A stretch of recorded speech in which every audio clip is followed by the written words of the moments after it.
இது Munis maths channel. இந்த சேனலில் 10ஆம் வகுப்பு கணக்கில் உள்ள கணக்குகளை பார்த்துட்டு வரோம். இன்றைக்கி வீடியோவில் 2வது சாப்டர் எண்களும் தொடர் வரிசைகளும்ல பயிற்சி 2.1ல் 9வது கணக்கு பார்ப்போம். ஒரு மிகை முழுவை 88ஆல் வகுக்கும் போது மீதி 61 கிடைக்கிறது. அதே மிகை முழுவை 11ஆல் வகுக்கும்போது கிடைக்கும் மீதியை காண்க. இப்போ நமக்கு யூக்ளிடியன் ஃபார்ம் வந்து A = BQ + R. நம்ம அந்த ஃபார்மேட்டில் நமக்கு கிடைச்ச கொஸ்டின் எழுதோன்னா 88ஆல் வகுக்கும் பொழுது A = 88Q ப்ளஸ் மீதி வந்து R 61. இப்போது இந்த ஏயை ஈக்குவல்ட்டுன்னு போட்டு 88Q ப்ளஸ் 55 ப்ளஸ் 6 அப்படின்னு எழுதலாம். 61 55 கூட்டல் 6ன்னு நம்ம எழுதலாம். இப்போ எதுக்குங்க எழுதுகிறோம்னா 11 காமனாக வெளியில் எடுக்கிறதுக்காக வேண்டி எழுதுகிறோம். ஏன்னா கொஸ்டினில் மிகை முழுவை 11ஆல் வகுக்கும் போது கேட்டிருக்காங்க. அப்போ நம்ம 11 வெளியில் எடுத்தால் தான் PQ + R ஃபார்மேட்டில் வரும். 6 நம்ம ஆன்சராக எடுத்துடலாம்.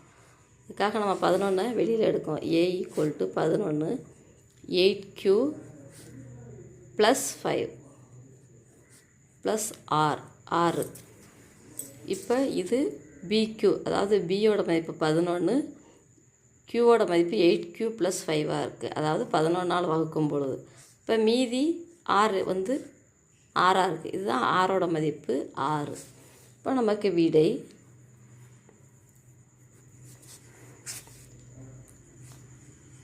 மீதி 6. அடுத்து 10வது கணக்கு பார்ப்போம்.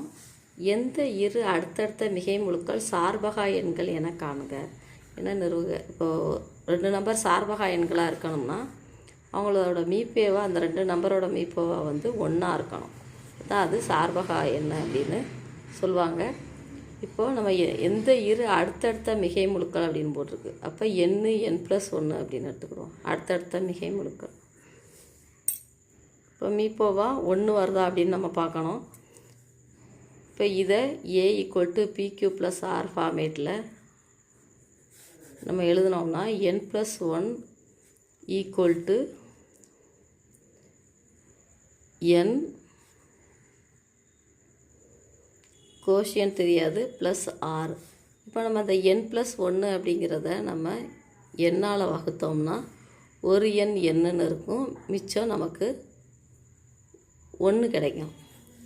இப்போ இங்கே 1, இங்கே ஆரோட மதிப்பு 1. R = 1 அப்படின்னா R ≠ 0. இப்போ அடுத்து நம்ம இதே ஸ்டெப்பை போடுவோம்.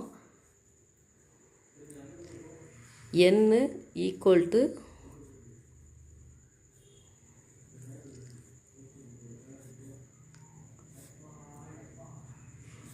Rோட மதிப்பு 1, என்னோட மதிப்பு 1 அப்படின்னு கிடைக்கும். இப்போ என்னோட மதிப்பு 1 கிடைச்சதுனால 2லையுமேவும் மீப்போவா 1. 2 நம்பருக்கும் மீப்போவா 1 மட்டும் இருந்ததுன்னா அந்த எண்கள் சார்பகா எண்கள்.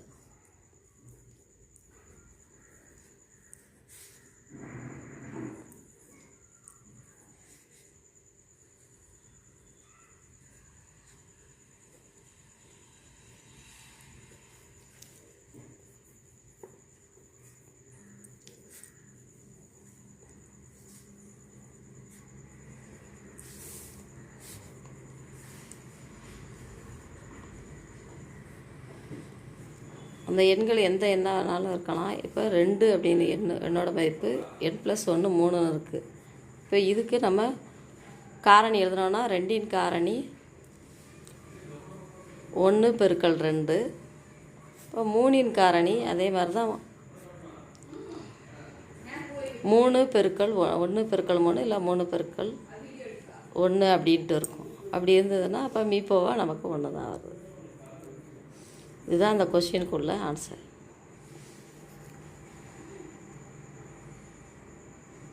Thank you all. அடுத்த கணக்கு அடுத்த வீடியோவில் பார்க்கலாம். இந்த முனிஸ் மேத்ஸ் சேனலை சப்ஸ்கிரைப் பண்ணிடுங்க. Thank you all.